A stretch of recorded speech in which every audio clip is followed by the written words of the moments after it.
guys, kami di sini dari Mic-nya Gen Z. Kenalin guys, gua di sini Faris. Gua sebagai mahasiswa semester 6 dari Prodi Perbankan Syariah Fakultas Ekonomi Bisnis UIN Syarif Hidayatullah Jakarta. Oke, kenalin aku Saskia Sekadimutang sebagai mahasiswa semester 6 dari Perbankan Syariah Fakultas Ekonomi dan Bisnis UIN Syarif Hidayatullah Jakarta.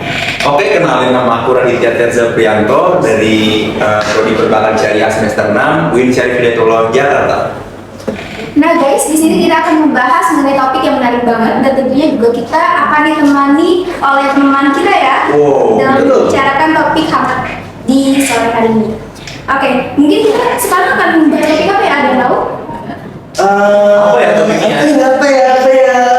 Apa tuh guys topiknya? Apa ya? Aduh, kalau baca sih, aduh. Oke, kita akan membahas mengenai topik mahasiswa Gen Z Style antara harapan dan juga kenyataan. Menarik kan? Menarik. Oke. Harapan dan kenyataan. Oke. Harapan dan kenyataan. Tanpa lama lagi kita mungkin sambut teman kita juga ya untuk ngobrol sama kita. Kita sambut narasumber terbaik kita yaitu Anissa Fajar Ningrum Handoko.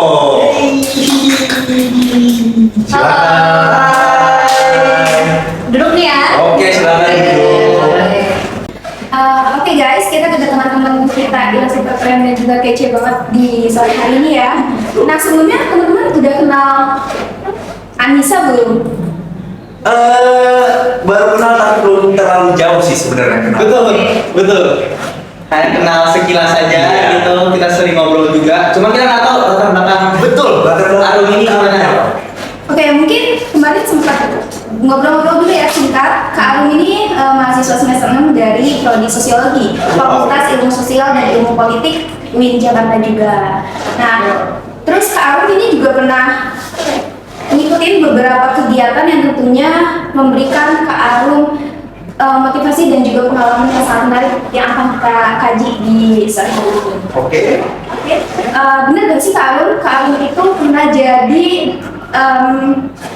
top 10 Putri Hijab Jakarta 2023. Itu kesan Kak Arum gimana ya? Benar, jadi kayak yang tadi Saski bilang, benar, aku ini pernah di top 10 Putri Hijab Jakarta dan masuk ke kategori Putri Persahabatan Putri Hijab Jakarta tahun 2023. Kesannya ya pasti menyenangkan dan juga apa ya buat anak muda kita sekarang ini ya kan, kayak topik kalian Gen Z itu Gen Z banget ya sangat ya. cocok banget buat ya pasti memotivasi dan juga mengembangkan skills ya yang pasti keluar dari zona nyaman juga kan. Jadi kita bisa mengembangkan diri kita buat nggak beraktivitas itu nggak cuma di perkuliahan doang, tapi mengembangkan diri juga ke dunia luar gitu ya. Menyenangkan lah. Seru. Tapi ngomong-ngomong, dalam waktu yang singkat itu aku lihat achievement dari Kak Arum itu cukup banyak banget ya. Selain menjadi top 10 Putri Hijab Jakarta, di situ juga Kak Arum penerima beasiswa Jarum. Itu dalam waktu singkat kayak gitu gimana sih Kak cara bagi waktunya? Dan kok bisa menang dua-duanya? Itu keren kan? Iya sih. Gimana itu caranya? Oke, kalau dilihat kilas baliknya ya, kalau untuk Putri Hijab DKI Jakarta itu, Putri Hijab Influencer DKI Jakarta itu kan tahun 2023 ya, sedangkan kalau Jarum Beasiswa Plus, boleh disebut? Jarum Beasiswa Plus ini itu kan di tahun kemarin barunya gitu, jadi jangka waktunya sebenarnya jauh ya kalau dari Putri Hijab ke beasiswa itu. Nah, yang pastinya pembagiannya ya pada saat itu memang pada masa itu ya nggak sesibuk di semester 6 kayak kalian ini kan, kayak kita ini itu masih bisa ngikut-ngikut lomba, masih bisa ikut karantina ya kan, yang dimana ya pastinya nggak mengesampingkan perkuliahan juga, itu masih bisa kekejar ya, masih bisa kebagi. Nah sedangkan kalau beasiswa ini aku sendiri tuh ngejarnya dalam posisi sudah nggak sibuk sama perlombaan, jadi udah nggak yang ikut-ikut perlombaan sana sini gitu, jadi posisinya udah agak lowong lah gitu, dan organisasi ataupun apa yang aku ikuti itu udah gak terlalu banyak seperti pas awal-awal aku perkuliahan. Jadi makanya bisa ya alhamdulillahnya sekarang ini posisinya sudah mendapatkan Jarum Beasiswa Plus ini, karena ya itu memfokuskannya itu satu-satu, nggak yang langsung mudet gitu. Jadi ada jangka waktunya tuh antara Putri Hijab sama Jarum Beasiswa Plus tuh agak senggang lah gitu, nggak yang langsung. Oke, mungkin sekarang kita bakal bahas mengenai aktivitas unik dan menarik mahasiswa Gen Z ya di kalangan kita tentunya. Nah itu dari Kak Arun sendiri, gimana sih aktivitas Kak Arun selama di kampus? Terus Kak Arun itu mahasiswa PPK atau mahasiswa KOS? Oke. PPK apa tuh? Gen Z. PPK apa? Pulang pergi. Oh, pulang pergi. Oke, kalau mengenai aktivitas aku sendiri, ya pasti ya kalau kita bahas yang sekarang ini, memang tadi aku udah bilang juga nggak terlalu kayak sibuk pas awal ya kan, banyak organisasi, banyak kepanitiaan, banyak perlombaan. Sekarang ini lebih kayak memfokuskan sama ini sih. Kalau aku sekarang kan lagi sempro ya kan, lagi proposal. Terus kalau untuk Putri Hijab aku sendiri juga masuknya masih ke pengurusan ya kan, tapi udah nggak sesibuk awal karena kemarin udah pemilihan, terus sekarang lagi kosong lah gitu kerjaannya. Nah kalau Jarum Beasiswa sendiri juga aku masuk ke pengurusannya, tapi nggak yang terlalu selektif itu karena kita anggotanya juga sama-sama mahasiswa semester 6 semua ya kan, sederajat semua, jadi nggak terlalu seberat itu gitu. Kalau untuk di kuliah sih aku langsung pulang ya, jadi berkegiatannya karena kan semua organisasinya kan kayak handle-nya by from anywhere gitu kan, jadi kayak lebih di kosan aja gitu ngurusin program ataupun kayak content plan kayak gitu ya lebih di kosan aja, kalau nggak bareng teman-teman keluar kayak gitu. Sibuk di kosan ya, tapi ngurusin. Iya, tapi ngurusin gitu. Di luar-luar gitu. Iya, nggak yang orang diri kayak pas awal. Oke, mungkin kan aktivitas dari Kak Arun ini kan kebanyakan di luar ya, terutama pada saat karantina seperti itu. Nah, Kak Arun selama kos ya, untuk mencari kebutuhan sehari-hari ya, kita kan mahasiswa nih, apalagi ya kos ya, itu gimana sih cara kita untuk nge-handle rasa malas kita dalam mencari makanan sehari-hari? Itu Iya, pasti sering banget kan? Iya. Apalagi kalau ada di kos tuh bawaannya mager, Iya. tiduran, Padahal tapi bahan, Iya. scroll IG, TikTok gitu. Banget, betul banget, cocok banget. Emang mager, apalagi aku tuh kondisinya kosan aku tuh di lantai 3 ya kan, naik Lantai tangga. 3? Iya, lantai 3. Sama main kali ya itu. Sama banget. Oh ya, cocok banget. Nah terus di kosan aku itu kondisi kosan itu kayak double gembok gitu loh. Jadi keluar dari kosan ini sebelum sampai ke parkiran itu ada teralis pintu lagi gembok gitu, terus dari pas udah di parkiran motor itu ada pagar lagi dan itu digembok, jadi kayak harus melewati tangga dan gembok itu kayak rasanya kayak males gitu Iya, kan. iya, iya. Ngebayangin pintunya aja udah males. Mager banget jadi kalau udah rebahan gitu. Nah ya caranya ya kalau gue nggak makan ya gue kelaparan gitu aja, kayak mikir ntar kalau misalkan emang nggak beli keluar ya emang siapa yang ngasih makan gue gitu kan. Jadi ya rasanya kayak ya udah mau gimana pun itu ya harus dihadapi nggak sih, kayak ya udah kan maksudnya kita juga masih muda ya kan, harus melawan hal-hal gitu ya. Caranya ya udah memotivasi diri aja, ayo dong gerak kalau nggak ya nggak makan gitu. Malah benefitnya kardio juga. Iya, Iya, turun tangga. keluar kemana nyari makan udah kardio lagi, Betul. naik lagi, itu udah olahraga. Betul. Keringat keluar juga dikit sebenarnya. Iya, keringetan. Nyampe kamar baru keringat tuh sambil makan. Tapi iya benar, jadi apa naik tangga gitu loh keringetan tiap hari. Invest di kaki juga tuh sebenarnya kalau kita mikir kesehatannya kan. Cocok itu kalau yang jarang olahraga. Iya, Waduh. Nah, gue bahas ke topik kita. Oh, Selanjutnya, jadi olahraga itu penting gak sih di kalangan Gen Z? Kan kebanyakan kemarin tuh lagi promo-promo untuk ikutan lari. Ya, Iya. Strava ya kan. Tren Strava. Gitu. Iya, itu Dari gimana tuh? Strava. Menurut kalian? kalau olahraga sendiri jujur aku jarang. Oke. Waduh, jarang. Iya. Oke. Tapi Iya. kalau olahraga naik tangga itu olahraga. Betul, itu kalau mau pikir positifnya aku juga udah naik turun tangga. Kalau untuk dulu itu aku sering olahraganya itu di workout sih, ya kan. Kalau workout itu kan kayak fokus sama beberapa bagian tubuh aja. Itu aku benar-benar kayak rutin tiap minggu tuh ada ya 2 kali, pokoknya pas libur aja kan. Pas libur itu selalu workout, jadi ya lumayan ngebentuk lah, lumayan apa sih berguna juga walaupun memang nggak yang rutin tiap hari gitu workout. Nah tapi kalau sekarang ini kondisinya kuliah, entah kenapa ya beda sama kalau misalkan pas di rumah. Kalau ngekos itu kalau kayak posisinya kuliah sekarang tuh kayak udah capek nggak sih badan, kalau di kos itu udah mager serius, kayak udah capek. Bener-bener. Berkegiatan interaksi sama orang-orang ya, Iya. ngobrol gitu Kalau kan. udah ketemu kasur langsung main bola. Iya betul. Ya, makanya jadi kayak oke, sekarang ini perbedaannya adalah olahraga tapi cuma kayak lari ataupun jalan. Kan kebetulan kosan aku itu deket situ Bitung, tau nggak? Oh iya. Langganan ya, langganan. Iya. Itu seru tuh, kelilingin sedikit. Iya. Iya, gitu. Jadi kan maksudnya emang udah treknya juga deket ya kan. Kalau dari kosan tuh kan deket banget gitu. Jadi ya udah sekarang olahraga cuma jalan santai aja ataupun ya jogging gitu udah kalau di situ. Tapi ya itu sekali lagi maksudnya nggak patut ditiru ya dengan yang jalan olahraga kayak gitu.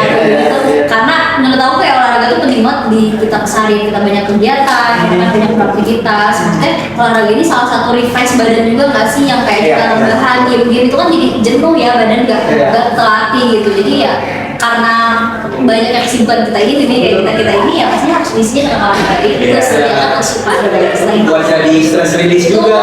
iya. Betul. Nah, mungkin untuk cowok-cowok gimana untuk aktivitas olahraga kalian?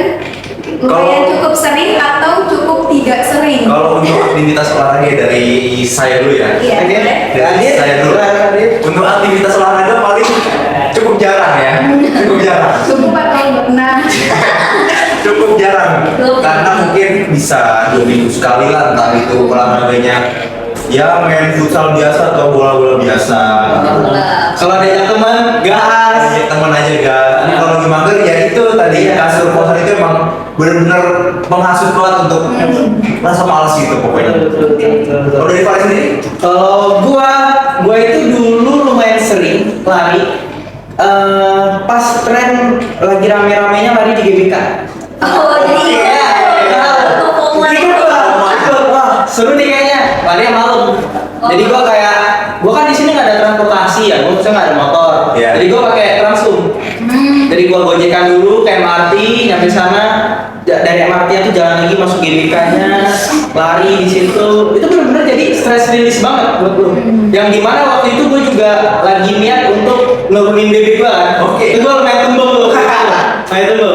Jadi gua sekalian nih oke juga nih, orang di situ juga oke seru-seru gitu. Terus bisa juga kenalan sama orang yang gimana orang itu juga butuh teman buat ngobrol gitu. Ada yang sendiri gitu kan, asik-asik loh orang-orang lari di GBK itu. Dan sama paling gua kalau di kosan kalau lagi mager nih sebelum mandi gitu kan, nih mau mandi nih bentar lagi workout dulu lah gitu, main keringat gitu. Keringat mandi, terus fresh banget tidur. Cocok. Itu indah sekali, bangun pagi, wah berasa udah jadi atlet gua nih gitu. Udah kehidupan gua kayak atlet nih gitu. Kan tadi kita tuh sempat bahas mengenai olahraga ya. Nah, kebanyakan Gen Z itu olahraga tuh rata-rata males lah. Kayak kebanyakan tuh mager, pengen tidur. Nah tapi kenapa kalau misalnya diajak nongkrong itu malah gas-gas aja? Ayo. Nah jadi seberapa penting sih nongkrong ataupun makan-makan cantik di kafe gitu ya? Untuk kayak konses dulu di media sosial atau untuk nambahin mood kita seharian? Oke, kalau soal ngomong-ngomong kayak gitu ya kan, menurut aku kalau tadi Rizky bilang makan cantik itu nggak begitu unik sih bagi aku ya. Tapi kalau untuk kaitannya sama stres itu kayak untuk healing itu, kalau aku lebih ke alam sih, ya kan. Jadi kalau di Bogor ya kan aku kan dua ya, tinggal di Bogor, terus jadi tuh di sana di dekat puncak, terus banyak curug-curug ya kan. Jadi aku tuh kayak waktu sebelum kayak sekarang ini tuh tiap minggu itu sebelum akhirnya merencanakan pulang ke Bogor itu selalu udah ada niat tujuan gua mau kemana nih Sabtu Minggu gitu. Dan yang paling sering aku datang itu ya curug. Kayak curug tuh kalau di situ apa ya tergantung gitu lah ya. Iya, nah aku tuh lebih healingnya tuh ke situ dibanding makan cantik ataupun kayak ke kafe-kafe itu aku kurang gitu. Karena entah kenapa kalau di alam itu kayak lebih relax aja gitu, jadi lebih apa yang udah aku bebankan selama kuliah itu kayak lepas di situ ya kan. Karena kan ada trekkingnya juga, termasuk olahraga juga dong ya. Iya, walaupun cuma ya 20 menit gitu, tapi lumayan kan. Jadi kayak kalau untuk stresnya itu aku melepaskannya lewat healingnya ke alam gitu. Nah, kalau untuk pansos sendiri ya, kalau pansos sendiri jujur kalau misalnya aku setiap jalan-jalan itu kadang Sebenarnya bukan pansos ya, kita tuh branding. Itu gimana tuh? Iya ya, branding ya jadinya ya. Iya. Post di Instagram. Kebutuhan. Oke, berarti kalau untuk branding memang sih sekarang nih kayaknya Gen Z itu yang dimana seharusnya media sosial itu kan untuk bersosialisasi ya, Yes, betul. untuk berkoneksi satu sama lain tapi lewat online ya kan. Betul. Entah kenapa nih dari aku pelajari juga sosial media ini sekarang bagi pemuda itu bukan cuma sebagai untuk bersosial doang, Ya. tapi buat kayak membangun identitasnya ya. Betul. Jadi orang tuh lihat kita tuh lewat sosial media dan dari apa yang dia lihat ya kan di situ. Jadi kita apa yang kita posting, misalkan kita senang-senang di situ, oh dia orang senang-senang dulu ya kan. Terus misalkan dia nguploadnya makanan yang fancy ya, oh itu tuh orangnya fancy banget. Orangnya fancy banget. Jadi tuh kita tuh tanpa sadar ya pemuda ini sekarang tuh kayak melihat sosial media itu sebagai suatu gambaran. Jadi konstruksi di otaknya tuh apa ya, branding orang-orang atau identitas orang tuh lihat dari sosial media. Ya sebenarnya kayak gitu ya kan. Nah makanya kalau aku sendiri sih pribadi ya pastinya dong, maksudnya nggak mungkin kita ngasih citra yang buruk-buruk ya kan di sosial media, pastinya ngasih yang bagus-bagus ya kan. Makanya orang-orang pasti ngelihatnya karena aku suka posting ya kan. Kalau aku lagi jalan-jalan di alam itu pasti ngeliatnya kayak oh Arum nih suka jalan-jalannya ke alam-alam nih, suka ke curug gitu ya. Itu pasti udah kebangun deh kayaknya orang-orang yang lihat sosial media aku tuh pasti kayak gitu ya. Itu mempengaruhi karena sekarang anak-anak muda kayak kita ini melihat sosial media itu sebagai suatu konstruksi pandangan sosial bagaimana dia menilai orang lain gitu. Makanya itu berpengaruh banget. Misalkan Saski jalan-jalan kemana, oh kelihatan nih Saski tuh sukanya nge-mall gitu ya, karena itu sekarang tuh anak muda jadiin sosial media sebagai tolak ukur, sebagai branding gitu. Coba deh kalau generasi alpha gitu kan, sosial media itu cuma Instagram ya cuma sebagai mainan aja, mainan ece-ece ya kan, iya chat gitu doang. Dan bahkan jadiin galeri, ada kan orang tuanya yang jadiin sosial media galeri, posting sampai beribu-ribu, terus kirim foto ya kan buat koleksi kayak gitu. Jadi kok beda kalau anak muda sekarang kan sebagai branding bener kayak seperti ini gitu. Tapi sebelumnya nih, aku mau nanya, buat Arum, kan kita di sini kan mahasiswa ya, ini kesibukan mahasiswa kita di sini terus-terusan dihantam sama tugas yang numpuk, apalagi udah mulai masuk ke akhir-akhir semester gitu kan, tugas akhirnya udah banyak. Itu Kak Arum lebih suka nugas di kos sendiri, hening, nggak ada yang terganggu, atau lebih suka sekalian ngopi lah gitu, teman aja teman gitu. Tuh kan lebih ini mana, prefer yang mana? Kalau untuk tugas sendiri secara pribadi, aku tipe yang nggak bisa kalau rame. Nggak bisa kalau bersih, nggak bisa nggak sih? Iya. Ya kalau tapi memang kalau konteksnya kerja kelompok sih, ya mau nggak mau ya. Kalau kayak tugas individu kayak harus nyusun kerangka pemikiran gitu, bisa kalau berisik gitu. Jadi ya lebih baik sendiri sih kalau soal kayak gitu. Kalau untuk nugas sendiri, tapi kalau untuk kaitannya sama interaksi ya kan, relasi kayak untuk awal-awal tuh kayaknya apa-apa nongkrong. Nggak bohong sih kalau misalnya kayak tiap pulang tuh pasti nongkrong ya, dari awal maba dari semester awal gitu apa-apa tuh nongkrong karena ya kan isinya tuh kayak pokoknya gue harus kenal orang banyak, pokoknya orang harus kenal gue gitu. Jadi makanya tiap itu nongkrong kayak gimana pun caranya tuh ngajak banyak orang gitu ya. Itu salah satunya dengan cara yang nugas bareng juga gitu, tapi itu pas awal-awal ya kan, karena punya misinya ya itu pengen banyak kenal orang dan punya relasi. Nah sekarang karena relasi udah kebentuk, udah punya nih ya kan, orang-orang udah kenal ya semester 6 ya kan, udah cukup gak sih? Iya udah cukup lah hal itu. Iya makanya jadinya pas sekarang ini kayak ya udah sendiri aja gitu. Kalaupun emang butuh healing sama temen ya udah nongkrong nggak nugas. Ya.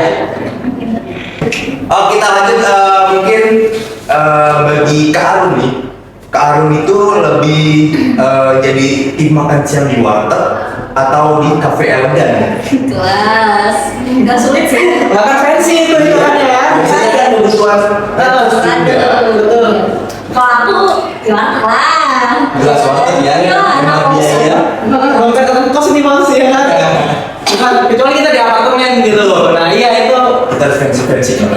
Betul. Realistis aja nggak sih, namanya juga kos ya kan. Maksudnya memang duit ada ya kan, ada gitu cukup. Cuma yang namanya nge-handle manajemen duit kan harus apa ya, harus kebagi gitu. Nggak mungkin timpang sebelah gitu. Akhirnya milih yang makan mahal cuma buat apa sosial media doang ya kan. Oke, menurut dari Kak Arum sama teman-teman semua, lebih baik jadi tim makan siang di warteg atau di cafe elegan gitu? Cocok. Nggak sulit sih ya pertanyaannya. Iya. Jadi warteg lah. Udah jelas banget ngekos. Iya. Ya jadi kalau apalagi di warteg tuh kayak cuma 10 langkah sih dari kosan. Jadi lebih cepet gak sih? Sedangkan kalau cuma untuk makan siang doang lagi ya kan, aku juga maksudnya kan kita secara ngekos nih otomatis harus manage uang dong, harus bagi ke hal lain, nggak mungkin kayak demi kelihatan fancy ya kan, kelihatan keren di sosial apalagi media. dengan cuaca Ciputat yang begitu panas ya. Iya betul banget lagi itu males banget ke situ Iya, banget betul. yang jauh. Iya, Ya, jadinya kayak ya udah makan warteg lah, karena kan maksudnya kita aku nggak yang kayak gengsi gue harus makannya harus kelihatan di tempat-tempat makan tidak enggak dong ya kan, kalau makan sesuai kebutuhan sesuai keadaan aja gitu Iya. kan, berarti bukan berarti orang makan di warteg orang susah juga nggak sih? Iya, iya, iya. Iya dong. Enak juga kalau warteg itu. Manajemen keuangan Betul. sebagai anak kos. Betul. Jadi ya udah warteg sih, kalau aku tim warteg karena kan enak-enak juga, dan tadi siang juga aku baru makan warteg sih. Oke. Sesekali weekend gak apa-apa gitu, kita pengen ngafe. Ini cuman kita udah capek-capek nih, kita hari ini pengen refresh dulu gitu kan. Ngafe lah sama teman, yuk kita makan kafe gitu apa. Gengsi-gengsi dikit. Kalau Fasya sendiri, Tim warteg. warteg juga. Warteg. Bahkan di beberapa kesempatan kita pernah warteg bareng. Warteg bareng. Iya. Oke. Iya. Dan lumayan murah-murah juga ya di Iya. warteg ya. Iya itu. 15.000 lu udah kenyang. Betul. Tapi kita 10.000 gak sih waktu itu? Iya, tergantung Tergantung lauk sih. Iya. Tapi kenyang juga beneran enggak? Iya. Kan maksimal 15.000 paket komplit, paket Iya. mahal gitu. Itu udah kenyang separah dari 15.000. Betul. Kalau Faiz? gua sendiri jujur warteg. Warteg atau kalau lagi pengen yang beda-beda dikit kan banyak yang Warjo. Yes. Kalau di sini, ada warung kalau di Sunda. sini, Yes. kalau Yang di bisa sini. lu pengen lauk yang sama tapi rasanya beda ya. Ketiga tempat itu yang beda-beda. Iya. Pastinya, gitu. Sesuai selera ya. Nanti sesekali lah weekend itu ngopi gitu. Tapi kalau buat menghemat, kita kan dompet anak kos nih. Iya. Mau ngopi kan di kafe pasti harga lebih mahal kan. Betul. 20.000 dan itu nggak boleh nyangin pak. 20.000 mana dapat kopi ya? Iya, Belum makan. kopi doang. Makan dah 27.000 gitu-gitu kan, apa chicken katsu gitu-gitu kalau di kafe. Makanya gue itu setiap kali mau kopi, bisa diajak teman gue, kita ngopi yuk sekalian makan malam. Oke, gue makan dulu, gue beli bungkus dulu ya. Makan dulu di kos, makan dulu, Kenapa perut dulu? Iya, kenapa perut dulu? Sampai sana baru ngopi doang. Udah bro tadi. Gue diet hari ini tapi gue. Kita gagal ya hari ini. Oke. Nah, oke. Jadi kan kita terutama yang mahasiswa kos yang tadi makan keseringan di warteg dan Betul. sebagainya. Nah, kalian pernah gak sih kayak spend bahan baku untuk masak di kos sendiri? Nah, kalau misalnya di beberapa kesempatan nih, kita kayak bahan baku tuh di warung ataupun di supermarket tuh harganya naik. Ya. Nah, itu kalian gimana tuh? Ini dari Reaksinya, responsnya ke ada? Kalau dari aku sekarang nggak terlalu berasa sih soal hal itu, karena aku nggak masak di kosan, sama. nggak masak. Nah, sekarang bisa bersimpel. Jadi beli aja Iya. itu ke depan gitu. Tapi kalau untuk kondisi kayak gitu emang ada sekali aku tuh beli bahan makanan itu pun di ya apa tukang sayur sih, ya kan, gak yang ke Alfamidi, gak yang ke Iya. apa Fresh Mart gitu, enggak, warung, dan itu cuma sesekali, jadi nggak terlalu berasa apa ya gejolaknya soal ekonomi itu nggak berasa, karena itu pun benar-benar jarang banget buat beli hal kayak gitu. Betul. Kalau untuk bahan makan ya, tapi kalau untuk bahan lain kayak yang mesti kayak keperluan kosan kayak pembersih atau apa ya Oh, itu. segala macam, Ya. itu aku beli juga, aku Iya juga dong. bersihin. Ada kebersihan Iya, tempat tinggal kita. beberapa itu beli, dan tapi itu aku tuh selalu lamanya tuh karena apa? Bandingin harga Ya. sama merah. Ini ada promo kan nih gitu. Kuning nggak level harganya? Ada kuning Iya. nggak gitu? Jadi lama di situ kayak ngebandingin, bentar ini harga 11.000, terus yang ini 12.000, tapi ini 11.000 tuh kayak lebih gede gitu ya kan? Iya, Harga iya. 11. Iya, jadi kayak ya berapa ya 11.000, jadi lebih kayak kerasanya sih di situ sih buat bahan-bahan apa ya, keperluan pembelian di kos aja gitu. Mungkin dari Faris teman kita ada pertanyaan untuk Kak Arum ini. Oke. Ini kita mulai masuk ke ranah ekonomi nih ya. Oke. Di sini Sesuai. saya mau nanyain cara alokasi budget uang bulanan dengan pengeluaran sehari-hari kita tuh di mana? Jadi kan kita kan mahasiswa itu kan biasa ada target mingguan. Gue minggu ini mau spend duit segini dari uang jajan gue gitu semua. Terus nanti dari hasil itu terserah mau achievement beli baju baru, beli barang baru buat kita Buat sendiri. tabungan. Buat tabungan lagi gitu. Nah dari Kak Arum ada tips gak buat Dari mahasiswa-mahasiswa. alokasi dana dompet anak kos ini. Kalau aku nih secara pribadi tuh per minggu ya, per 6 hari. Per 6 hari itu kan dikirim gitu. Oh, sama Itu kan juga kita ya. Betul, betul. Guys, misalkan ya kan per minggu ini 600 ya kan, otomatis ya sebulan itu kurang lebih ya 2 juta sekian gitu kan. Nah tapi karena kondisinya ini kan ada duit beasiswa juga ya. Oh iya. Jadi 600 ini sebenarnya tuh kalau hitung-hitung tuh ya cukup, bukan nggak utuh juga dong. Betul, betul. Ngapain kan? Salah satu dari beasiswa. Bernapas doang yang ada. Udah kepake. Jadi sebenarnya kalau untuk uang yang per minggu itu tuh gak kepake buat kebutuhan pokok aja gitu, kayak misalkan makan pasti dong ya kan, makan terus aku ada motor nih bensin, Iya. aku isi toko juga, ya kan. Nah udah tau di situ paling kuota, dan itu pun intensitasnya nggak sesering makan kan, jadi otomatis pengeluaran aku tuh cuma dimakan doang. Bensin kan aku irit ya kan, Iya. aku irit Jalan keluar bensin, juga. iya.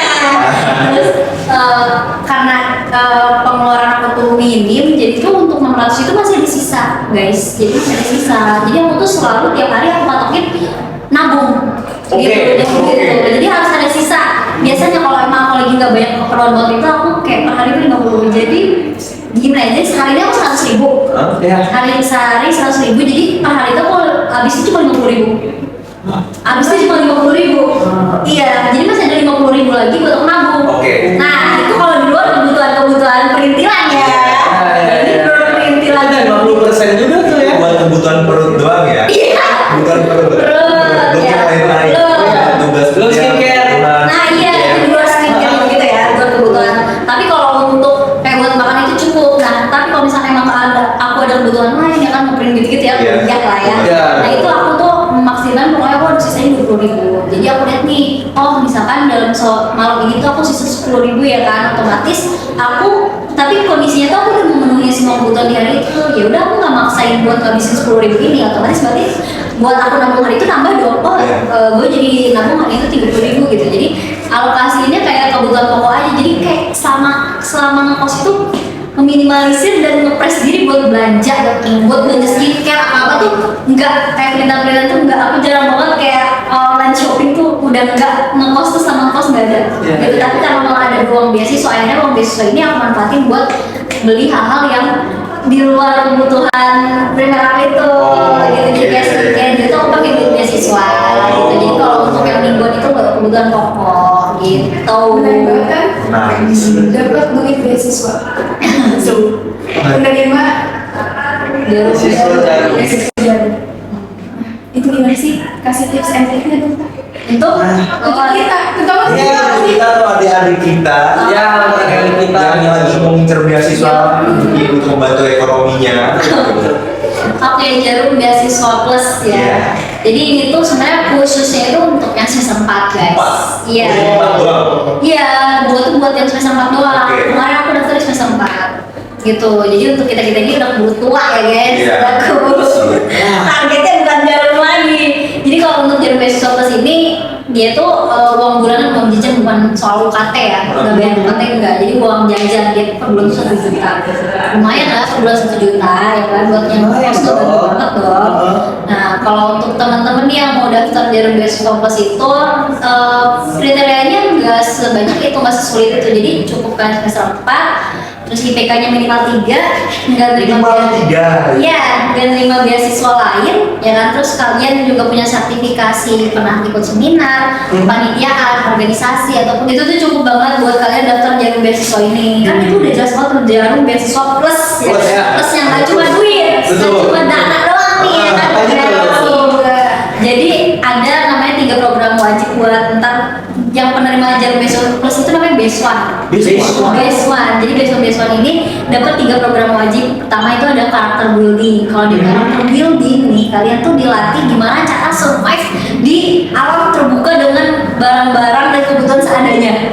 Gitu. Survive di alam. Iya, fantasi Pantes kita suka naik ke suka. Iya. Kan relate sama ini ya. Relate dong berarti. Iya makanya jadi seru banget karena kan Jarum beasiswa plus ini dari Sabang sampai Merauke. Iya. Jadi tiap pertemuan itu kalian ketemu orang baru. Itulah penekanan relasi kita tuh juga di situ. Selain di kampus tuh di situ di karakter bullying itu. Yes, iya. Nah relasi itu ada manfaatnya juga relasi gitu. Jadi di situ kita bisa ningkatin skill kita gimana sih bertahan hidup dan caranya gimana kita buat interaksi bareng orang-orang baru gitu. Gimana kita tuh bisa ngebangun bonding gitu. Betul. Kan kayak gitu. Terus yang kedua itu ada leadership development ini ya gimana kita tuh dilatih buat ningkatin kepemimpinan, rasa leadership kita tuh kayak gimana gitu di situ.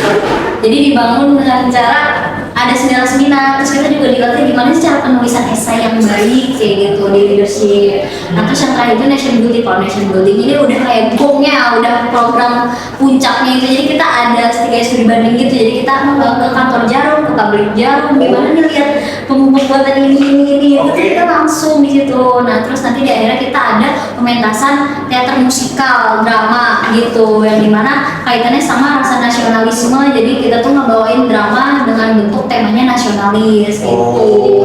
Itu juga program wajibnya. Buat kalian yang mau daftar tinggal buka websitenya jarumbeasiswaplas.org. Ini ada di bio ya.